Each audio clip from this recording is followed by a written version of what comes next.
Brean Down in Somerset is a place I often come to when I'm on retreat. For me, it's a place where I encounter God.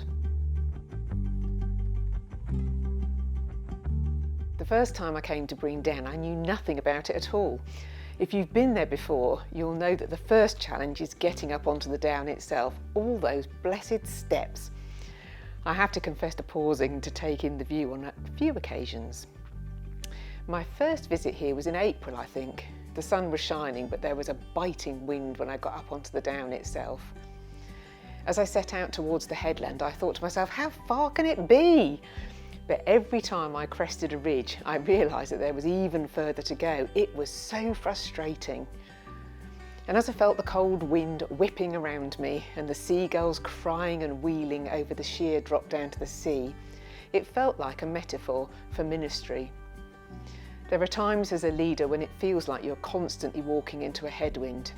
You know that the Lord is with you, but it is hard work. There are times as a leader when you feel like you are making headway, only to discover that there is so much further to go. Not just once, but sometimes it feels like a season of one step forward, two steps back, and you never seem to be getting any closer to what you'd hoped for. And as I stood there, experiencing the power of the elements, I had a real sense of God's presence. He was reminding me that in all the demands of leadership and ministry, the Lord knows and He is with me.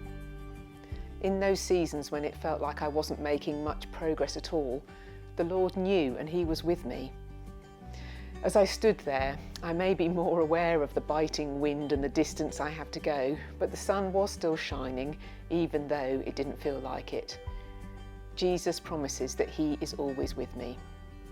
And so then and now, I am learning more about what it means to trust and rest in His presence in the challenging times. And I'm wondering if maybe the Lord wants to take you on that deeper journey too. What are the challenges and setbacks you are facing right now? Take heart. The promise of Jesus still holds true for you today. I am with you always, even when it doesn't feel like it. The Lord says, I am with you. Trust and rest in my presence.